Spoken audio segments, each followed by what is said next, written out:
series. Okay, welcome back. I love coming back. It's so funny, you guys. I hope you appreciate the fact that I've been doing this now for 13 years, and I come back here and I do this, and I see the same people in the same seat. I mean, it's fantastic. It's like, oh yeah, I'll see these people, and yeah, oh, that's great. It's like old home. It is wonderful. Okay, I hope you enjoyed La Bestia debe morir.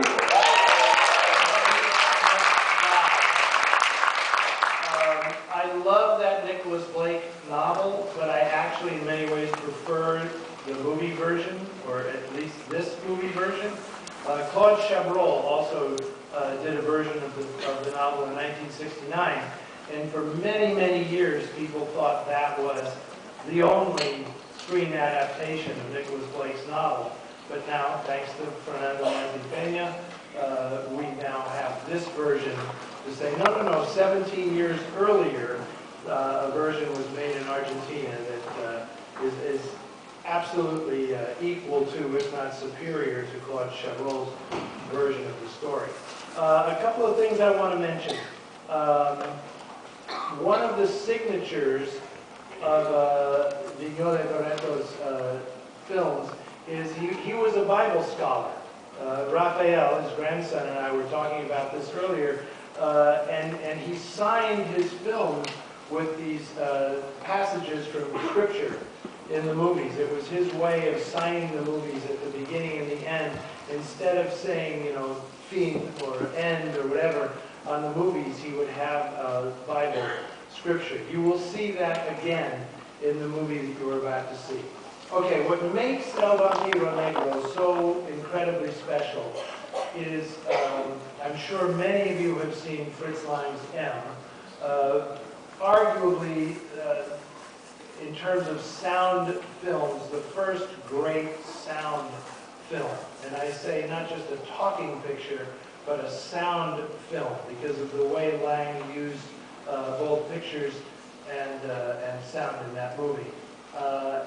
Arguably a film noir, about the manhunt for this child killer.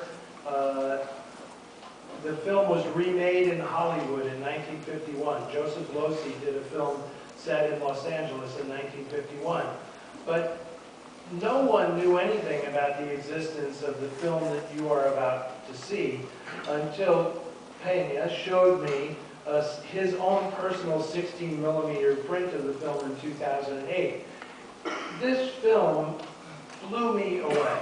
I do not speak fluent Spanish, and I saw the film in Spanish, and just cinematically this film was so incredibly strong, and because it was based on M, it was not hard to follow the story, but it was a revelation.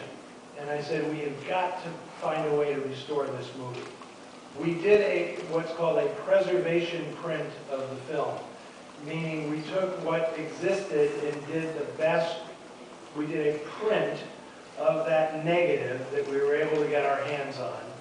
And at that time, that's all the money we had. Right? That was in 2008, so that was 12 years ago that we did that. Everybody who saw that movie, but my colleagues at the UCLA Film and Television Archive, we all agreed this movie needs to really be restored. There were sections of the film that were badly damaged. It had emulsion lifting off, and it looked like the scene was on fire, and it's horrible to watch a movie in that condition when you realize the artistry that is being brought to bear in making this film. It's like defacing of brilliant painting. It's like, this just can't happen. It took us 12 years to be able to marshal the resources to restore this movie. It is an extraordinary film.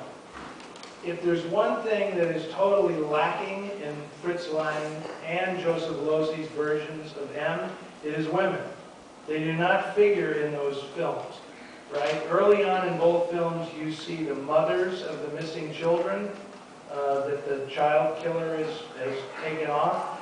You see them reacting nervously to the disappearance of their daughters. That's it. And then after that, it's cops and criminals and the killer. And that's all there is in the movie. This film is totally different. Many people who have seen it have called it like a proto-feminist version of this story, because it focuses not just on the mothers of the children, but actually on one of the children who plays a major role in this film. And extraordinary to realize that the young woman in this film who plays Olga Zuberi, the protagonist, her daughter is actually the daughter of the filmmaker. And she gives a wonderful performance.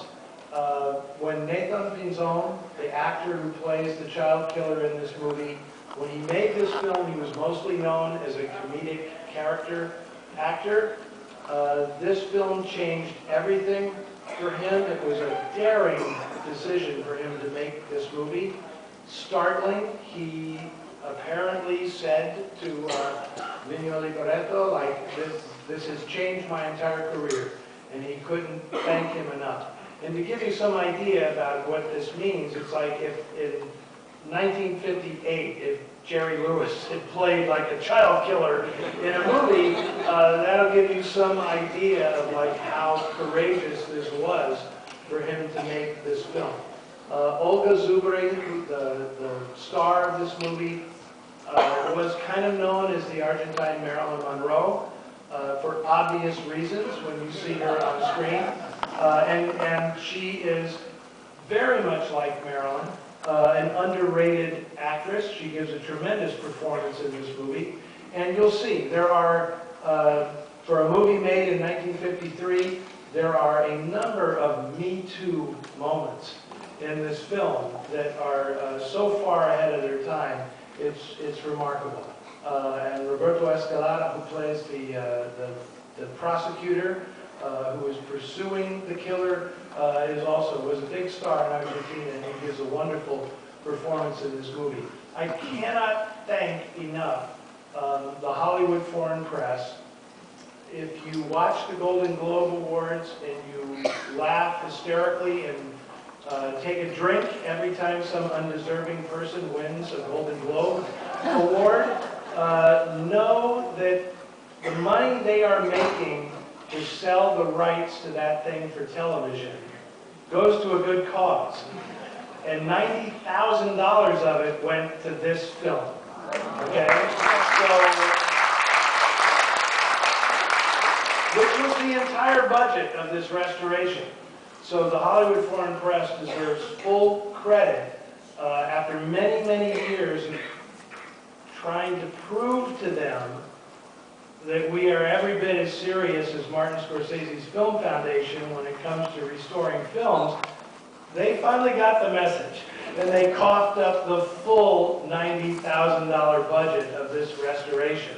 And so, I will not be here tomorrow because I will be in Hollywood speaking as the keynote speaker at the Hollywood Foreign Press Association's Restoration Summit, when people who are involved in film restoration from all around the world are meeting in Hollywood. And this film will be the featured attraction at the Saturday night show tomorrow night in Hollywood, and I will give the keynote address with my opening act, Jane Fonda. I'm very, very excited about that. And this is a remarkable piece of cinema. And I couldn't be happier that we were able to restore this. It took the work of some remarkable people to make this happen, and to be able to show this for an audience as appreciative as all of you makes it final. And this is what we do it for, and this is the finish line, and now you get to enjoy this fantastic film, El Vampiro Negro.